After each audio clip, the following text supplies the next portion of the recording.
Delimitation అంశంలో కేంద్రంపై విమర్శలు గుప్పించిన సీఎం రేవంత్ ఈ విషయాన్ని తెలంగాణ బీజేపీ నేతలు పట్టించుకోవడం లేదన్నారు.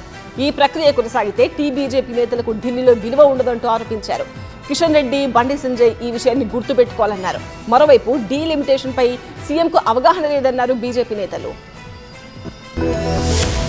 డీలిమిటేషన్ అంశంలో బీజేపీని టార్గెట్ చేసిన సీఎం రేవంత్ రెడ్డి క్రమంలో తెలంగాణ బీజేపీ నేతలపై తనదైన శైలిలో విమర్శలు గుప్పించారు. ఇప్పటి వరకు బీజేపీ అధ్యక్ష పదవికి ఒక్క మహిళనైనా ఎంపిక చేశారా అని ప్రశ్నించారు. బీజేపీకి మహిళను అధ్యక్షురాలిగా నియమించుకున్న తర్వాత బండి సంజయ్ మాట్లాడాలన్నారు. బండి సంజయ్ వ్యాఖ్యలు దక్షిణాది రాష్ట్రాల్లోని ఎస్సీ, ఎస్టీ మహిళలకు వ్యతిరేకమన్నారు. యూపీ నుంచి రాజ్యసభకు వెళ్లిన ఎంపీ లక్ష్మణ్ ఉత్తరాది తరపునే మాట్లాడతారని విమర్శించారు. 50% ప్రాతిపదికనే నియోజకవర్గాల పునర్విభజన జరిగితే తెలంగాణ నుంచి కేంద్ర మంత్రులుగా ఉన్న బండి సంజయ్, కిషన్ రెడ్డికి ఢిల్లీలో ఎలాంటి విలువ ఉండదని ఇప్పుడు మోదీ ఇంటి ముందు ఇద్దరు బంట్రోతులుగా నిలబడాల్సి వస్తుందన్నారు.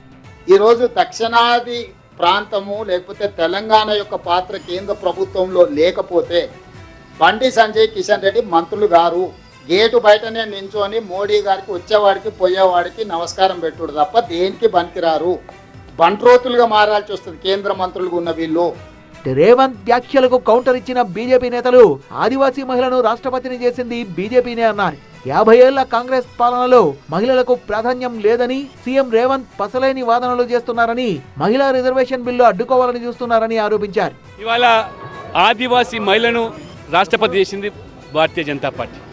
ఒక స్పీకర్ను మహిళగా చేసింది మొదటిసారిగా భారతీయ జనతా పార్టీ. కాబట్టి మీకు చిత్తశుద్ధి ఉన్నట్టయితే ఇన్ని సంవత్సరాలు పాలించిన మీరు ఎందుకు అసలు మహిళా బిల్లును వలసపోవడానికి తాను అవకాశవాదిని కానన్నారు కేంద్ర మంత్రి బండి సంజయ్. తన రక్తంలో జాతీయవాదం అనే డిఎన్ఏ ఉందన్నారు. మీరు పార్టీలో మార్పు గురించి మీరు మాట్లాడారు.